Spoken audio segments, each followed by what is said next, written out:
সার্বিক আইন শৃঙ্খলা স্বাভাবিক রাখার লক্ষ্যে আমরা আমাদের পেট্রোল জোরদার করেছি, রোবস পেট্রোল করছি আমরা। সেই সাথে আমাদের গোয়েন্দা নজরদারি আরো বৃদ্ধি করা হয়েছে। আপনারা জানেন আমাদের বোটগুলো বিভিন্ন নদীপথে বোট পেট্রোল আরো বৃদ্ধি করেছে।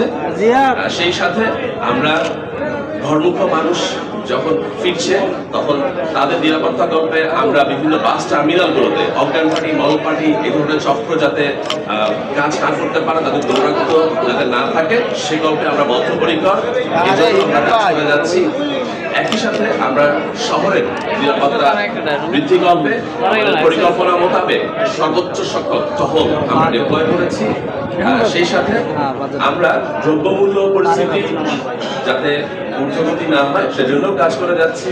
টার্মিনালগুলোতে আমাদের যে মূল্য তালিকা, যে ভাড়ার তালিকা সেটা থাকার কথা, সেটা যেন ঝুলানো থাকে এবং সেটা যেন যথাযথভাবে আদায় করা হয় সেজন্য আমরা সর্বাত্মক প্রচেষ্টা করে যাচ্ছি। আমি নিজেও আজকে বিভিন্ন লঞ্চগুলো ভিজিট করলাম, এখানেও দেখলাম যথাযথভাবে ভাড়া আদায় করা হচ্ছে এবং এরকম কোনো অভিযোগ নেই। এবং পরবর্তীতে আমরা এখান থেকে নতুলাবাদ বাস টার্মিনাল এবং রূপান্তরী যে বাস স্টপেজ এগুলো আছে এগুলো পরিদর্শন করব এবং ম্যাজিস্ট্রেট মহোদয়ের সাথে নিয়ে আমরা নিয়মিত ধরনের অভিযান পরিচালনা করছি যাতে ঈদে আমরা যাত্রীদের জন্য একটি নিরাপদ বরিশাল নিশ্চিত করতে পারি। সে লক্ষ্যে আমরা সর্বাত্মক কাজ করে যাচ্ছি।